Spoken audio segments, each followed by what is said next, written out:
আমরা পুজোর বাজার করতে এসেছি। আর দেখুন যে এত রোগা বড় কুর্তি, মানে ডবল এক্সেল কুর্তিও হচ্ছে না, সব কুর্তি ফেল। আমি এ জায়গায় এসেও পুরো আমার পোশাক গায়ে হচ্ছে না, কি করবো বলো, সমানে আমার ইনসাল্ট করছে। মলে কেনাকাটা করতে এসেছি, অবশ্যই সেটা কমেন্ট করে জানাবেন। সবই শুরু আমাদের কেনাকাটা, সবই শুরু।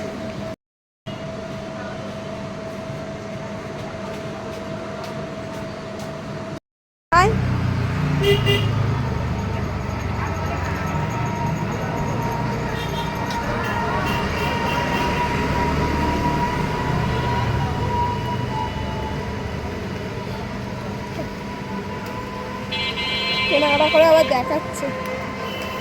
শপিং হয়ে গেল, এবার টোটো ধরে বাড়ি যাবো। আমাদের কেনাকাটা কমপ্লিট হয়ে গেছে, এটা বুঝতে পারছি। আমরা টোটোতে উঠে পড়েছি। বাই বাই, শুভ দুপুর, ভালো থাকবেন। আর অবশ্যই লাইক কমেন্ট শেয়ার ভিডিওটা করতে থাকবেন। জায়গাটা কোথায় অবশ্যই কিন্তু তোমরাই কমেন্ট করে বলবে আমরা কোন জায়গাতে আজকে এসেছি।